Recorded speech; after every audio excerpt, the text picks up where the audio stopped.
Today we are installing a yard drain with a catch basin because the water from that parking lot comes pouring across, pulls up in the driveway, and then floods into the crawl space of this home. Here's another view of that same area. You can see a retaining wall, but it does not stop the water. Here I've got the guys starting to dig the trench for the downspout drain, and here's the old terracotta pipe that was buried down in the ground there as well. So let's go ahead and start trenching. The machine does a pretty good job of digging down through here. We're in a driveway, so of course there's old bricks, pieces of concrete, huge stones.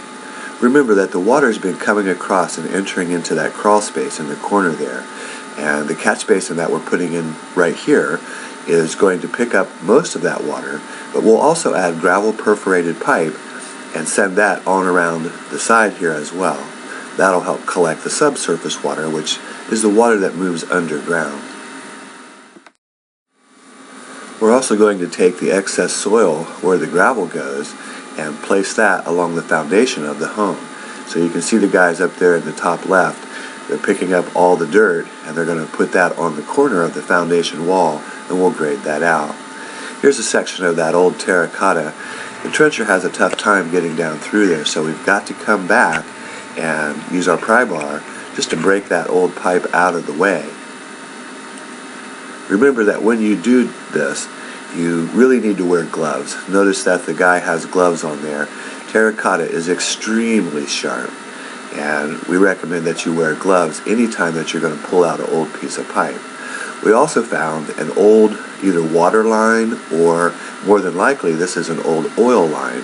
This is an older home and it may have had an oil tank in the back, but to be careful, we're just going to dig around it. There's also that piece of terracotta pipe that we just showed you. It's also underneath, and again, you just have to dig through it with whatever you have, pry bar, small shovels, because our pipe has to go underneath of it. The trencher keeps cutting. It's going to do a pretty quick job now. We've gotten past all that old downspout drain, the terracotta pipe, and we're just going to trench it on out where it's going to discharge at the back rear of the house.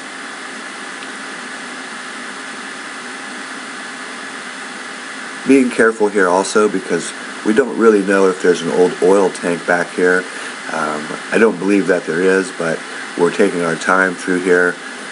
You can see the trencher, it cuts right through this very, very hard soil, very dry right this time of year.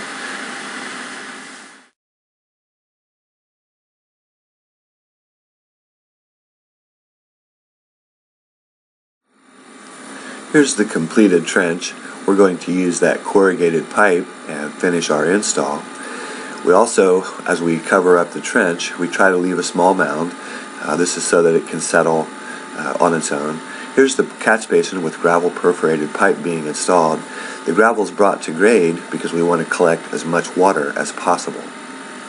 Hey, this is Chuck with Apple Drains in Charlotte, North Carolina, reminding you that if you believe you can do something, I guarantee you can do it.